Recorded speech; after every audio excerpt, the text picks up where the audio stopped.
السلام علیکم ورحمۃ اللہ، کیسی ہیں ڈاکٹر صاحبہ؟ وعلیکم السلام، آپ کیسی ہیں؟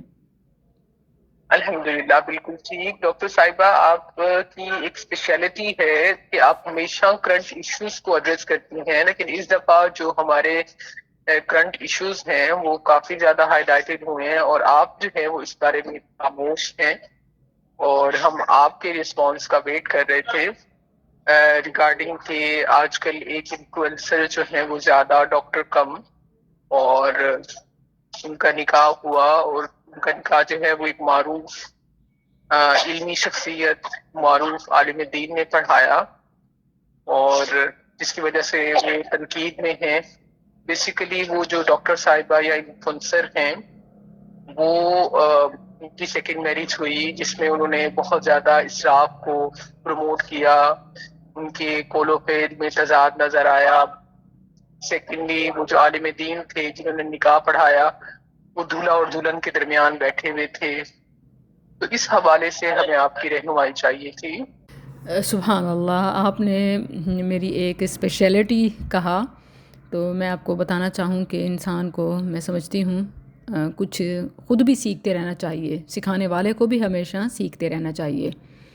میں خود اپنے کچھ کاموں میں مصروف تھی، کہتے ہیں نا کہ جب آپڑی پووے تے پرئی وسرے، بالکل ویسے ہی گرلز اسکلز فاؤنڈیشن کا کام، اپنی ذمہ داریاں، اپنی کچھ میرے بابا جان کی آپ کو پتہ ہے کہ ایک انسیڈنٹ، یہ سب چیزیں ایسے چل رہی تھیں کہ ارد گرد پر اگرچہ نظر تھی لیکن میں نے خاموشی کو بہتر سمجھا۔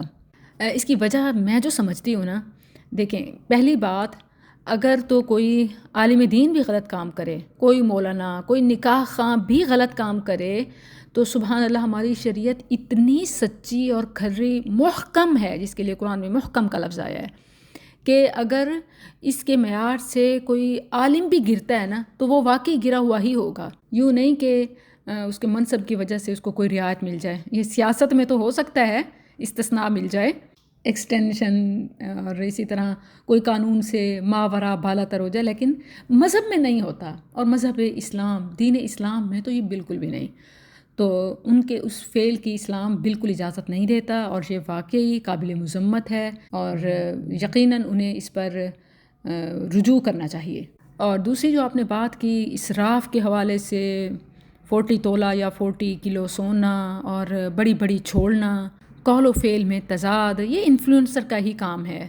آپ نے ٹھیک کہا کہ ڈاکٹر کم اور انفلوئنسر زیادہ، اور پھر یہ کہ ہر وقت دوسروں کی باری تو اسلامی احکامات کا حوالہ دینا، اور ٹریڈیشن، کلچر اور قومیت کو اجاگر کرنا، لیکن جب اپنی باری آئے تو ان سب کو پس پش ڈال دینا، تو یہ انفلوئنسر کا ہی کام ہوتا ہے۔